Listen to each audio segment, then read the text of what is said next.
जय हिंद। आज हम लोग देखने वाले हैं हाइट एंड डिस्टेंस, जो कि बहुत ही इम्पोर्टेंट टॉपिक है क्लास 10th का। इसे आप ट्रिग्नोमेट्री का एप्लीकेशन भी कह सकते हैं।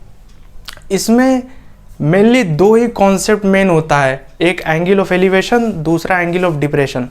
अगर इस कॉन्सेप्ट को सही से क्लियर अगर कर दिया जाए ना, तो इस चैप्टर का सारा सवाल आसानी से बन जाएगा। तो आइए समझते हैं कि एंगल ऑफ एलिवेशन क्या होता है, एंगल ऑफ डिप्रेशन क्या होता है। सबसे पहले इसमें समझते हैं कि ये हाइट एंड डिस्टेंस पढ़ना क्यों पड़ता है, इसका यूज़ क्या है। तो इसका यूज़ होता है, जैसे मान लीजिए हमें पोल का हाइट को पता करना है, बिल्डिंग के हाइट को पता करना है, माउंटेन को हाइट को पता करना। विदाउट मेजर मैं पता कर सकता हूँ आराम से कि इसका हाइट क्या है, पोल का हाइट क्या है, ये कितनी दूरी पे है। तो आइए सबसे पहले समझते हैं एंगल ऑफ एलिवेशन क्या होता है। तो एंगल ऑफ एलिवेशन होता कब है, जब कंसीडर एंगल ऑफ एलिवेशन को हम तभी कंसीडर करते हैं जब हमें अपने आँखों से ऊपर की चीज़ों को देखना होता है। जब हमें अपने आँखों से ऊपर की चीज़ों को देखना होता। तो मान लीजिए मैं यहाँ पे खड़ा हूँ, तो मुझे अगर ऊपर की चीज़ों को देखना इस तरह से, तो मुझे यहाँ पे मैं एंगल ऑफ एलिवेशन कंसीडर करूँगा। तो ये जो मेरा आँखों से जो हॉरिजेंटल लाइन का ये होता है ना, स्ट्रेट एकदम आई से, तो इसे कहते हैं हॉरिजेंटल लाइन। और जिसे हमें अगर पॉइंट को देखना है वो लाइन कहलाता है लाइन ऑफ साइट। तो वही है, मान लीजिए मैं यहाँ पे ऑब्जर्वर हूँ, ये ऑब्जर्वर हूँ मैं, और मुझे देखना पॉइंट P को, इस पॉइंट को देखना। तो ये हमारा हॉरिजॉन्टल लाइन हो गया, ये हो गया हॉरिजॉन्टल लाइन।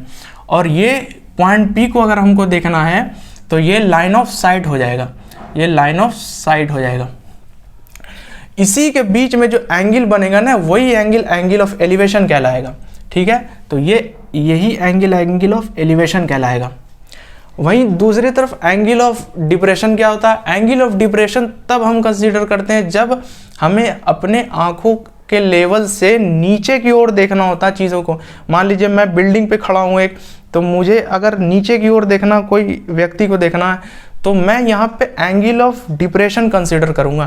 तो एंगल ऑफ डिप्रेशन में भी वही चीज़ है, ये हॉरिजॉन्टल लाइन है आई के लेवल में, और ये लाइन ऑफ साइट हो जाएगा। इस बार यहाँ लाइन ऑफ साइट होगा, वही है। मैं यहाँ पे कंसीडर कर लीजिए ऑब्जर्वर हूँ, और ये मेरा हॉरिजॉन्टल लाइन है आई का। और अगर मुझे ये P पॉइंट को देखना है तो ये लाइन ऑफ साइट कहलाएगा। और इसी के बीच में जो एंगल बनेगा यही एंगल ऑफ डिप्रेशन कहलाएगा। ठीक है, अब यही दो कॉन्सेप्ट है, अगर समझ में आ जाता है ना, तो इस चैप्टर के सारे सवाल बन जाते हैं, चाहे वो प्रूफ वाले हो या हाइट पता करने वाले हो, डिस्टेंस पता करने वाले, जो भी हो, सब कुछ इसी से पता चल जाते हैं। तो आइए इसका एक छोटा सा क्वेश्चन आसान सा करके देखते हैं। A vertical pole stand on the ground. कोई पोल है, जो लेट कर लिए कि ए बी कोई पोल है जो कि ग्राउंड पर है, और ये ग्राउंड लेवल है। ठीक है, ये ग्राउंड लेवल है, और मैं ऑब्जर्व कहाँ से कर रहा हूँ, इसी ग्राउंड लेवल से, इस पॉइंट पर से ऑब्जर्व कर रहा हूँ। ठीक है, ये मेरा आई पॉइंट है। यहाँ पे कंफ्यूज मत हो जाइएगा कि मैं यहाँ पे इस तरह से खड़ा हूँ, ये कंफ्यूजन हमेशा होता है। ये नहीं है, ये मेरा, ये गलत है। ये आई पॉइंट है मेरा, इस पॉइंट से मैं ऑब्जर्व कर रहा हूँ। किसको ऑब्जर्व कर रहा हूँ, तो पोल के टॉप पॉइंट को ऑब्जर्व कर रहा हूँ, जो कि है बी। ठीक है, from a point on the ground, और ये point on the ground 25 metre away from the foot of the pole. Pole से ये 25 मीटर की दूरी पर है, 25 मीटर। ठीक है, ए ओ।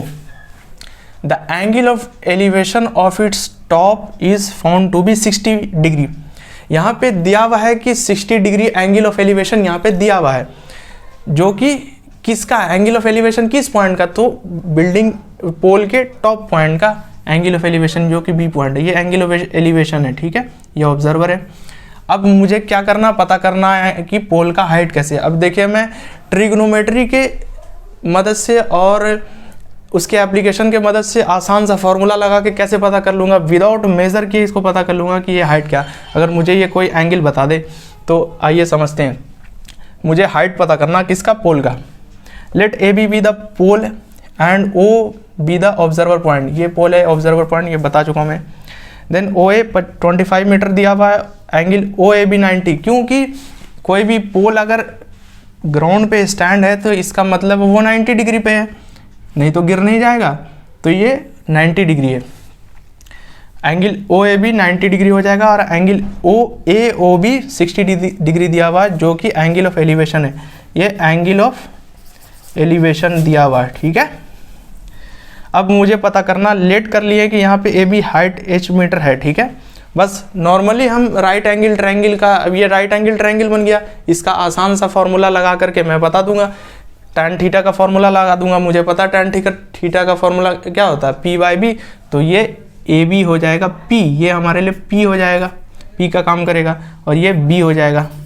तो tan थीटा tan 60 डिग्री बराबर इतना बटे इतना, तो वही लिखे हैं tan 60 बराबर ए बी अपॉन ओ ए, और tan 60 का मान मुझे पता है √3, ए बी एच है 25, तो यहाँ से h का मान 25 इंटू √3 मीटर है, और √3 का वैल्यू पुट करके 1.732 हाइट ऑफ पोल पता चल जाता, 43.3 metre. Hence the height of the pole is 43.3 metre.